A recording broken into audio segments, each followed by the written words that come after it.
The highway at night is a daunting place, miles and miles of darkness, broken only by the occasional car or dimly lit rest area. It was on one such night that I found myself driving home from a business meeting, exhausted and longing for my bed. It was around 2 a.m. when I first noticed the headlights in my rearview mirror. Initially, they seemed harmless, just another vehicle making its journey in the quiet of the night. But then, they started flashing their high beams at me. I blinked in surprise, confused.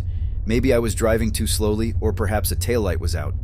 I pressed a bit harder on the gas pedal and moved into the right lane to let the vehicle pass, but it didn't. It stayed right behind me, continuing to flash its high beams with an almost rhythmic insistence. My heart rate began to climb. I tried to calm myself, rationalizing that maybe it was just someone being obnoxious or trying to play some twisted road game. I figured if I exited the highway, they'd continue on their way. I was wrong. The car followed, high beams flashing, now with a sense of urgency that made my skin crawl. Panic was setting in, my hands sweaty on the steering wheel. I made random turns, trying to lose them, but they were always there, always flashing those damned high beams. My phone. I fumbled to dial 911, but there was no signal.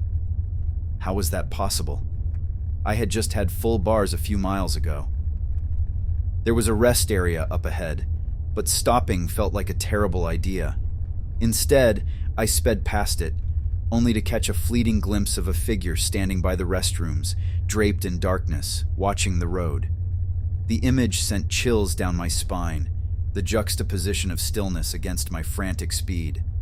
Desperation mounting, I decided to pull a risky move. Slamming on the brakes, I hoped the tailgating car would fly past me. It almost worked. The car skidded to a stop just a few feet from my bumper, high beams still glaring. I floored the accelerator, tires squealing as I sped away. The car resumed its pursuit, now closer than ever.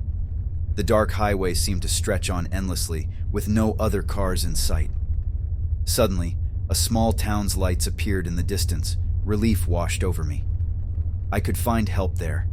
But as I approached the town, something felt off. The streets were eerily empty. No people, no moving cars, only the soft glow of streetlights. It felt like a ghost town, and yet there was no time to wonder why. The flashing high beams were closing in. Spotting a police station, I swerved into the parking lot and bolted from my car, racing to the entrance, but it was locked. Pounding on the door, I looked around in panic. There had to be another way in. As I scanned the area, the car with the flashing high beams pulled into the lot. The driver's door opened slowly, and a tall figure stepped out. Their features were obscured by the darkness and the blinding lights behind them, but there was an undeniable sense of menace in their posture. Cornered and desperate, I remembered the small pocket knife I kept for emergencies. Gripping it tightly, I readied myself for a confrontation. If this was how it was going to end, I wouldn't go down without a fight. The figure approached slowly, the tension in the air palpable. Every step echoed ominously in the empty streets. When they were just a few feet away, a sudden flash of red and blue lights flooded the area. The sound of sirens tore through the silence. More police cars pulled into the lot, surrounding both of us. The figure froze, then slowly raised their hands. Officers rushed forward, cuffing them. One of the officers approached me, a look of concern on his face. "You okay?" he asked. I nodded, still in shock. "What's going on? Who is that?" The officer glanced at the figure, now being escorted to a patrol car. "We've been after this one for a while. Multiple reports of road stalking, some ending in violence. We got a tip they were in the area tonight. Lucky we saw you pull in." I shuddered, thinking of what might have happened if the police hadn't arrived. As they drove the figure away, one question lingered in my mind. Why the flashing high beams? Maybe I'll never know, and perhaps that's for the best. Some things are scarier when left unexplained.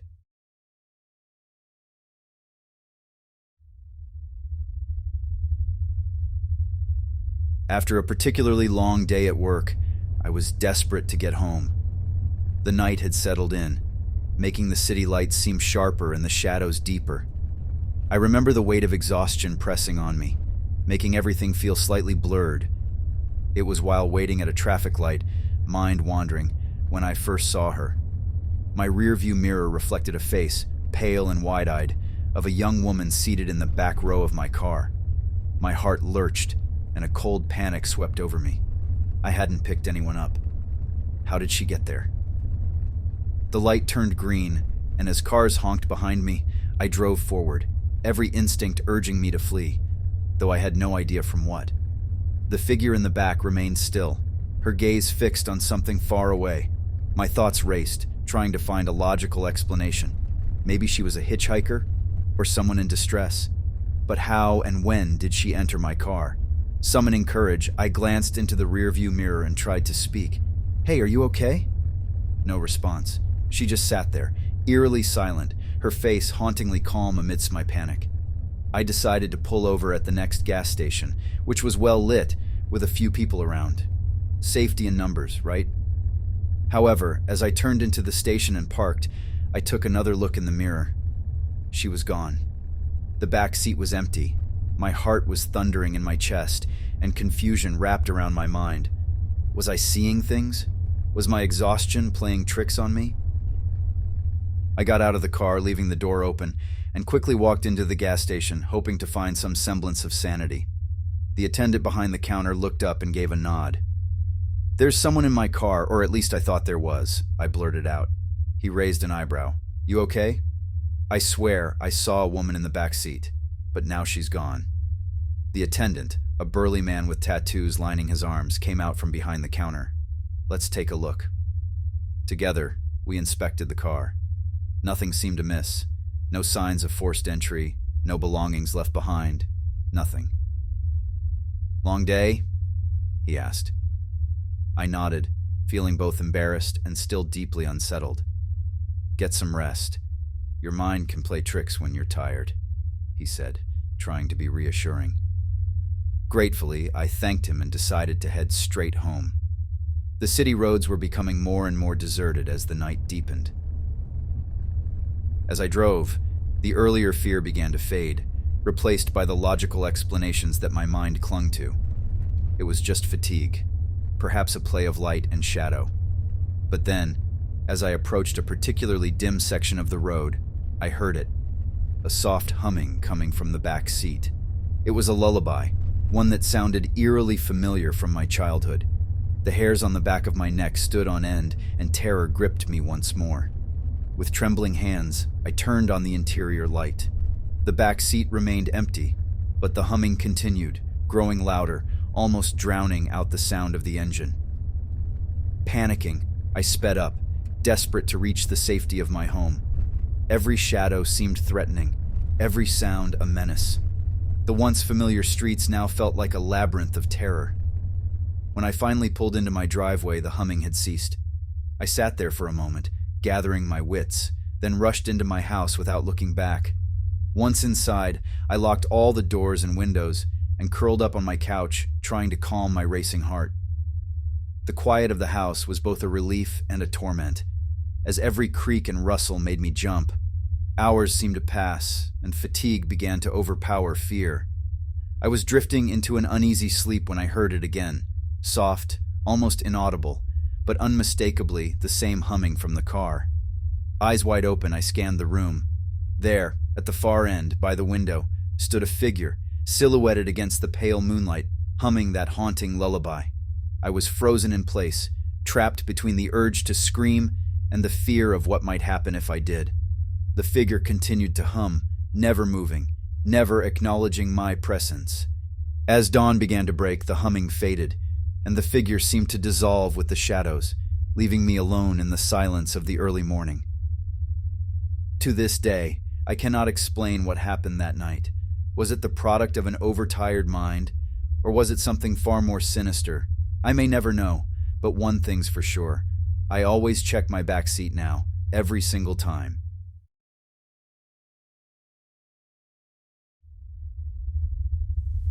The clock on my dashboard blinked 12:03 a.m. as I maneuvered through the nearly deserted streets, a deep weariness settling into my bones. The soft hum of the car's engine and the rhythmic cadence of the tires against asphalt created a lulling background noise. A light drizzle had started, causing the roads to shimmer under the streetlights. I had taken this route home countless times before, each turn and curve ingrained in my memory. Or so I thought. It was on a street, a straight stretch that should have taken me directly to my neighborhood, when I noticed something was off. Houses I didn't recognize lined the street, and the usual convenience store at the corner was missing. Confused, I figured I'd taken a wrong turn. Perhaps I was more fatigued than I realized, but as I continued, things became more unsettling. The road, which usually took 5 minutes to traverse, seemed to go on endlessly. The rain intensified, the droplets now coming down in heavy sheets, obstructing my view. A glance at the dashboard clock confused me further. It still blinked 12:03 a.m. How could that be? Minutes, if not longer, had surely passed. Growing anxious, I decided to pull over and use my phone's GPS. But as I took out the device, it displayed an error. No signal. A heaviness settled in my stomach. I restarted the car, intending to retrace my path and find my way back to familiar territory. But as I drove, the surroundings became even more foreign. Dense woods encroached upon the road, the trees' twisted branches looking like gnarled hands reaching out in the misty rain. Suddenly, the radio, which had been off, crackled to life. Static filled the car, followed by an old-timey song that sounded like it was from the 1940s. The singer's voice wavered, singing of lost love and time that couldn't be reclaimed. I fumbled to turn it off, but the dials didn't respond. The voice grew louder, more insistent, as if imploring me to listen. A flash of movement caught my eye. Up ahead, standing in the middle of the road, was a figure. Drenched from the rain and shrouded in shadows, they seemed to be beckoning me. Slamming on the brakes, my heart raced as I tried to comprehend what I was seeing. The figure, neither advancing nor retreating, continued its silent summoning. Mustering courage, I called out, "Who are you? What do you want?" No reply came, just the haunting strains of the song from the radio. Swallowing hard, I decided to drive around the figure, whatever or whoever it was. But as I approached, a profound sense of dread washed over me. Time seemed to slow, each second stretching into an eternity. The woods, the rain, the road, all blurred into a disorienting haze. When clarity returned, I was still on the road, but the figure was gone. The radio had returned to silence, and the storm had reduced to a mere drizzle. Relief washed over me, thinking I'd escaped whatever strange phenomenon I'd encountered. But another glance at the dashboard clock sent shivers down my spine. It still read 12:03 a.m. Wanting nothing more than to be home, I accelerated. It felt like hours before familiar landmarks finally appeared. With a sigh of relief, I pulled into my driveway, the safety of home mere feet away. However, as I approached my front door, something felt amiss. The welcome mat, which always sat outside, was missing. The plants in the window looked unfamiliar. A cold sense of realization dawned. This wasn't my house. I rushed back to the car, driving around the neighborhood, trying to find anything familiar. But street after street, everything seemed wrong. My home, my life, was nowhere to be found. Desperation mounting, I finally stopped at a nearby gas station. The attendant looked at me strangely as I frantically described my house, my street, asking if he knew where it was. "Sorry," he said, genuine confusion in his eyes. "Never heard of it." I slumped into the car, feeling utterly lost. The last thing I remember before everything went black was the same haunting tune from earlier, now softly playing from the car's speakers. When I awoke, it was to the sound of birds chirping. I was parked outside my house, the morning sun casting a warm glow over everything. My dashboard clock read 7:15 a.m. I rushed inside, finding everything as it should be. My family, unaware of my night's ordeal, greeted me with surprise, wondering why I was home so early. To this day, I cannot explain what happened during those lost hours. No one remembers me coming home the night before, and no one heard me leave in the early morning. But one thing remains hauntingly clear: the specter of that endless road, the mysterious figure, and the song that seemed to defy time itself. Every night, as the clock approaches 12:03 a.m., a shiver runs down my spine, and I can't shake the feeling that somewhere, out there, time is waiting to be lost again.